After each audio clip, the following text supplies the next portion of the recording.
Welcome to my YouTube channel. Now will discuss exercise 1.1। Question number 1 है identify which of the following fractions are terminating and which are recurring decimal fraction. हमने question number 1 में बताना है कि हमारे पास जो fraction है identify करना है फ्रैक्शन को कि वो टर्मिनेटिंग है या फिर रिकरिंग डेसिमल फ्रैक्शन है। हमारे पास फ्रैक्शन होती है P/Q की फॉर्म में जो टर्म्स होती हैं वो हमारे पास फ्रैक्शन में आ जाती हैं। टर्मिनेटिंग होता है हमारे पास कोई भी फाइनाइट नंबर।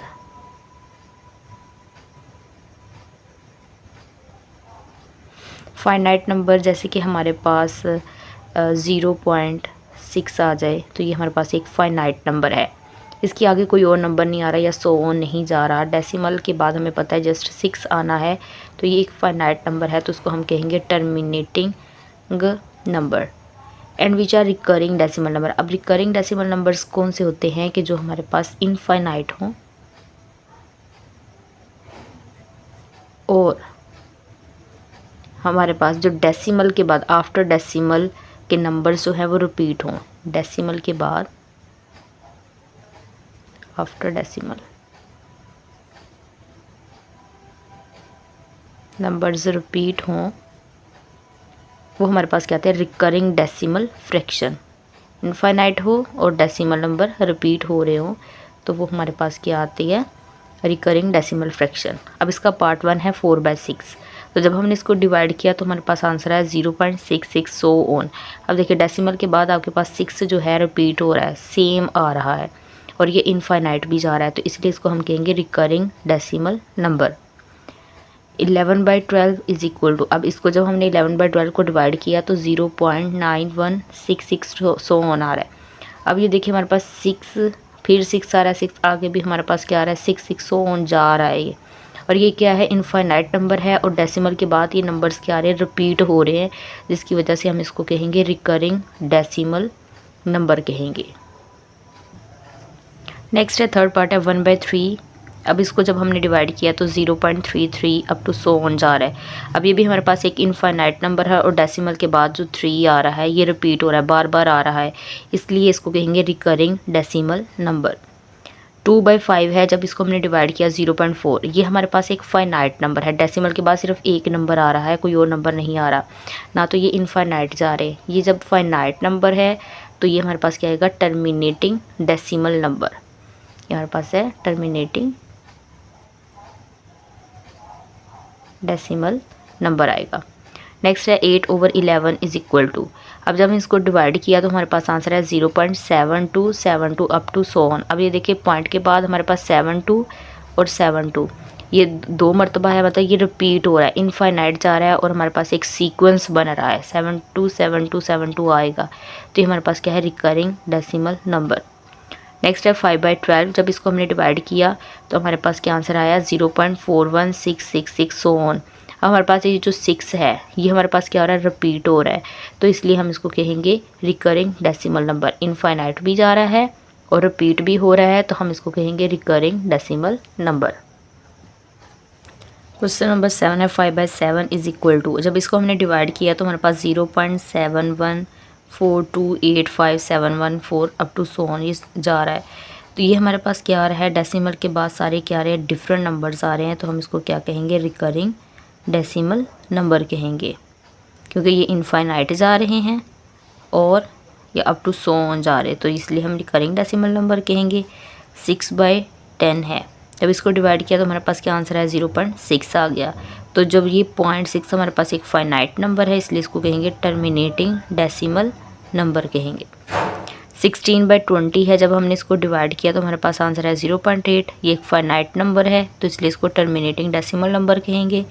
9/10, अब इसको जब डिवाइड किया तो हमारे पास एक फाइनाइट नंबर आया 0.9, तो इसको क्या कहेंगे टर्मिनेटिंग डेसिमल नंबर कहेंगे। पार्ट नंबर 11 है 1/8 इज इक्वल टू 0.125, जब इसको डिवाइड किया तो हमारे पास एक फाइनाइट नंबर आया इसलिए इसको टर्मिनेटिंग डेसिमल नंबर कहेंगे। डेसिमल नंबर इसलिए कि पॉइंट के बाद हमारे पास एक फाइनाइट नंबर आ रहा है इसलिए इसको टर्मिनेटिंग डेसिमल नंबर कहते हैं। नेक्स्ट है 14/20, जब इसको हमने डिवाइड किया तो हमारे पास 0.7 आंसर आया, तो ये भी हमारे पास क्या है टर्मिनेटिंग डेसिमल नंबर है। 2/3, जब इसको हमने डिवाइड किया तो हमारे पास 0.66 अप टू सो ऑन आ रहा है। अब देखिए कि इनफाइनाइट नंबर है और एक नंबर का सीक्वेंस पर 6 रिपीट हो रहा है, इसलिए हम इसको कहेंगे रिकरिंग डेसिमल नंबर कहेंगे। नेक्स्ट है 4/5। जब हमने इसको डिवाइड किया तो हमारे पास 0.8 आ गया, एक फाइनाइट नंबर आ गया, इसलिए हम इसको कहेंगे टर्मिनेटिंग डेसिमल नंबर। नेक्स्ट है 15 पार्ट है इसका 1/4। जब इसको डिवाइड किया तो हमारे पास आंसर है 0.25। एक फाइनाइट नंबर आया है, फाइनाइट नंबर जब भी आए तो हम कहेंगे टर्मिनेटिंग डेसिमल नंबर है। 7/8 जब इसको डिवाइड किया 0.77 अप टू सो ऑन। अब हमारे पास ये एक इनफाइनाइट नंबर है और दूसरा ये रिपीट हो रहा है, इसे इसलिए कहेंगे रिकरिंग डेसिमल नंबर है। 8/10 है इज इक्वल टू 0.8। अब ये भी हमारे पास क्या है, एक फाइनाइट नंबर है और इसको हम कहेंगे terminating decimal number. 3/5 is equal to 0.6 आ रहा है, तो ये भी हमारे पास एक फाइनाइट नंबर है, हमें पता है 0.6 के बाद कोई और नंबर नहीं आएगा, तो इसलिए इसको कहेंगे टर्मिनेटिंग डेसिमल नंबर। नेक्स्ट है क्वेश्चन नंबर 2 है separate rational and irrational numbers from the following. अब हमने इसको सेपरेट करना है रैशनल नंबर में और इरेशनल नंबर्स में। हमारे पास जो रैशनल नंबर्स होते हैं वो P/Q फॉर्म में होते हैं। इरेशनल नंबर्स वो होते हैं कि जो कि हमारे पास कंप्लीट स्क्वायर ना बने, तो वो हमारे पास इरेशनल नंबर्स होते हैं। अब हमारे पास √5 है, ये हमारे पास कंप्लीट स्क्वायर नहीं बनता, इसलिए इसको इरेशनल नंबर कहेंगे। 1/7 हमारे पास क्या है, P/Q फॉर्म है, तो इसलिए इसको रैशनल नंबर कहेंगे। 2.152 अब ये हमारे पास एक फाइनाइट नंबर है। फाइनाइट नंबर जब हो तो वो क्या होता है, टर्मिनेटिंग डेसिमल नंबर। तो टर्मिनेटिंग डेसिमल नंबर किसकी टाइप आती है, रैशनल नंबर की, इसलिए इसको हम कहेंगे रैशनल नंबर, क्योंकि उसने कहा है कि रैशनल नंबर को सेपरेट करें और इरेशनल नंबर को सेपरेट करें, इसलिए हमारे पास ये क्या है, एक इरेशनल नंबर है। 0.8182 अब ये देखिए 8182 और यहाँ भी 8182 है, तो ये हमारे पास क्या आ रहा है, रिपीट हो रहा है। जब भी हमारे पास रिपीट हो रहा हो तो ये हमारे पास कौन सा होता है, रिकरिंग डेसिमल नंबर। तो रिकरिंग डेसिमल नंबर किसकी टाइप होती है, रैशनल नंबर की, तो इसलिए इसको हम कहेंगे रैशनल नंबर है ये हमारे पास पार्ट नंबर 4। नेक्स्ट है 5 पार्ट है 2.751। अभी हमारे पास एक फाइनाइट नंबर है, तो फाइनाइट नंबर क्या होते हैं, टर्मिनेटिंग डेसिमल नंबर। तो terminating decimal number rational number की टाइप है, इसलिए हम इसको कहेंगे रैशनल नंबर है। P/Q फॉर्म में है 22/7, तो ये हमारे पास क्या है, एक रैशनल नंबर है। √14 अभी हमारे पास कंप्लीट स्क्वायर नहीं बन रहा, तो ये हमारे पास क्या आएगा, इर्रेशनल नंबर। √25 है, जब हम इसको सॉल्व करते हैं तो हमारे पास क्या आंसर आता है, 5। तो 5 के डिनोमिनेटर में क्या है, 1, तो ये कौन सी फॉर्म होगी, P/Q। तो P/Q फॉर्म हमारे पास रैशनल नंबर होता है। क्वेश्चन नंबर 3 है represent the following numbers on the number line. अब हमने हमारे पास नंबर्स हैं फ्रैक्शन में, उसको हमने नंबर लाइन पर शो करना है। सबसे पहले हमारे पास है 21/4, तो जब इसको हमने डिवाइड किया तो हमारे पास आंसर है 5.3। 5.3 हमारे पास क्या है, एक पॉजिटिव नंबर है, तो पॉजिटिव हमारे पास नंबर लाइन ड्रॉ होगी।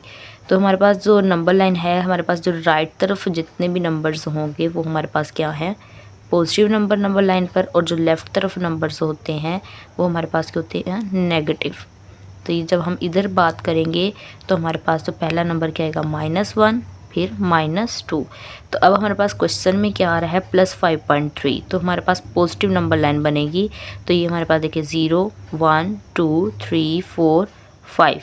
सबसे पहले हमने 5 को देखा, ये आ गया। उसके बाद हमने 0.3 को देखना। 0.3 ये जो छोटी लाइन्स है इसको काउंट करेंगे 1, 2, 3। तो जहाँ हमारे पास 3 आ रहा है उस पर हमने एक लाइन को एक्सटेंड किया ताकि ये पॉइंट को रिप्रेजेंट करे कि ये हमारे पास क्या है, 5.3 21/4 आ गया। नेक्स्ट है सेकंड पार्ट है -53/3 है, तो इसको जब हमने डिवाइड किया तो हमारे पास आंसर है -17.7। अब ये हमारे पास क्या आ रहा है, माइनस में क्वेश्चन है, तो ये हमारे पास नंबर लाइन भी क्या आएगी, माइनस में बनेगी। अब हमने इसमें जो नेगेटिव है नंबर्स में गैप लिया है कि 0, -5, -10, -15 और -20। अब -15 और -20 के दरमियान में -16 भी आ रहा है, -17 भी आ रहा है, -18, -19 भी आ रहा है। अब हमें क्या चाहिए, -17.7, तो वो हमारे पास क्या है, 17 और 18 के दरमियान हमारे पास एक लाइन आ रही है, तो वो हमारे पास क्या आएगी, 17.7। तो हम यहाँ 17 और 18 के दरमियान में लाइन को रिप्रेजेंट करेंगे, तो वो हमारे पास क्या है, -53/3 की लाइन रिप्रेजेंट कर रही है। नेक्स्ट है थर्ड पार्ट है √11 इज़ इक्वल टू, जब इसको हमने सॉल्व किया कैलकुलेटर के साथ तो हमारे पास क्या आंसर है 3.3। तो ये हमारे पास एक पॉजिटिव नंबर है, तो पॉजिटिव ही हमारे पास नंबर लाइन बनेगी 0 1 2 3। अब 3 और 4 के दरमियान में हमारा 3.3 आता है, तो ये हमारे पास 3 के बाद हमने ये छोटी लाइंस को काउंट करेंगे, 0.3 है तो 0.3 काउंट करेंगे 1 2 3। तो ये जो लाइन है ये हमारे पास P है, तो ये हमारे पास √11 को रिप्रेजेंट कर रही है 3.3, ये P लाइन। नेक्स्ट 4 पार्ट है 25/2 इज़ इक्वल टू, जब हमने इसको डिवाइड किया तो हमारे पास क्या है 12.5 आ गया। तो 12.5 हमारे पास पॉजिटिव नंबर है, तो पॉजिटिव नंबर लाइन बनेगी 0 1 2 3 4 5 6 7 8 9 10 11 12। तो 12.5, 12 के बाद हमने नंबर्स को काउंट करेंगे 1 2 3 4 और ये है 5। तो ये जो 5 नंबर लाइन को हम इस तरह एक्सटेंड करेंगे, बड़ी लाइन कर देंगे, ये रिप्रेजेंट कर रही है 25/2 को। तो वो जब डिवाइड किया तो 12.5 आ गया। तो ये 12 और 13 के दरमियान में नंबर आ रहा है 12.5। क्वेश्चन नंबर 4 है find the absolute value of each of the following numbers. हमने एब्सोल्यूट वैल्यू अब फाइंड करनी है। हमारे पास ये कुछ नंबर्स गिवन हैं, तो एब्सोल्यूट वैल्यू ये होती है कि जो पॉजिटिव नंबर है वो पॉजिटिव नंबर में रहता है, जो नेगेटिव नंबर है वो पॉजिटिव नंबर में कन्वर्ट हो जाता है। हमारे पास सबसे पहले है 15, तो इसकी एब्सोल्यूट वैल्यू ऑफ 15 हमारे पास आती है, प्लस का 15 है तो ये हमारे पास 15 ही इसकी एब्सोल्यूट वैल्यू आ जाएगी। अब नेक्स्ट है -21 है, -21 को हमने प्लस में चेंज करना है, तो एब्सोल्यूट वैल्यू ऑफ -21, तो ये -21 की जब एब्सोल्यूट वैल्यू निकाली माइनस किस में चेंज होगा, +21 में चेंज हो जाएगा। इसी तरह -36 है एब्सोल्यूट वैल्यू, अब -36 की क्या आएगी, +36, -36 किस में चेंज हो जाएगा, +36 में चेंज हो जाएगा। इस तरह -9 की एब्सोल्यूट वैल्यू ऑफ -9, तो इसकी -9 +9 में, जो माइनस वाले हैं वो प्लस में चेंज हो जाएंगे, जो प्लस में है वो प्लस में रहेंगे, उसको माइनस में चेंज नहीं करना। नेक्स्ट है -100, तो एब्सोल्यूट वैल्यू हमारे पास जो -100 है उसकी आ रही है +10, -10 100 को किस में चेंज कर दिया, +100 में। अभी हमारे पास 88 है, तो इसकी एब्सोल्यूट वैल्यू 88 की हमारे पास क्या आ जाएगी, +88 ही रहेगी, इसको हमने कोई साइन इसका चेंज नहीं करना। नेक्स्ट क्वेश्चन नंबर 5 है find the absolute difference between each of the following numbers. हमने इसका डिफरेंस पहले फाइंड करना है और देन उसका एब्सोल्यूट वैल्यू फाइंड करनी है, जो उसका आंसर आएगा हमारे पास। अब -7 एंड -2 है, -7 और ये हमारे पास क्या है, उसका डिफरेंस लिया हमने किसका, -2 के साथ। -7 -2 आ जाएगा ब्रैकेट में, -7 -+2, -7 में से +2 माइनस किया -5, और इसकी एब्सोल्यूट वैल्यू क्या आ जाएगी, -5 कन्वर्ट हो जाएगा +5 में।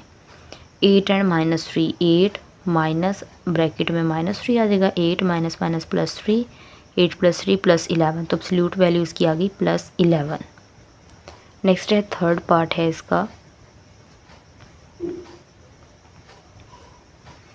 -5 एंड 1 है, -5 यहाँ प्लस का 1 है, तो ये हमारे पास क्या आएगा, -1, डिफरेंस अगर फाइंड कर रहे हैं तो इसलिए हम माइनस का साइन लगाएंगे, और ये प्लस का 1, -5 -1 जो जब सेम साइन हो तो हम ऐड करते हैं, 5 + 1 क्या आ जाएगा 6, बड़ी रकम के साथ माइनस का साइन है -6, एब्सोल्यूट वैल्यू क्या आ जाएगी, -6 की +6। नेक्स्ट है 4 पार्ट है 2 एंड -3, 2 हमारे पास है, डिफरेंस हमने फाइंड करने के लिए माइनस का साइन लगाया और ये -3 ब्रैकेट में लिख दिया, क्योंकि 2 साइन हम इकट्ठे नहीं लिखते, इसके लिए हम ब्रैकेट यूज़ करते हैं। 2 -+3, 2 + 3 क्या आ जाएगा, प्लस का 5, तो एब्सोल्यूट वैल्यू हमारे पास क्या आ गई, +5 को +5 में ही रहने देंगे। ठीक है, तो उम्मीद है इस 1 to 5 क्वेश्चंस की आपको समझ आई होगी।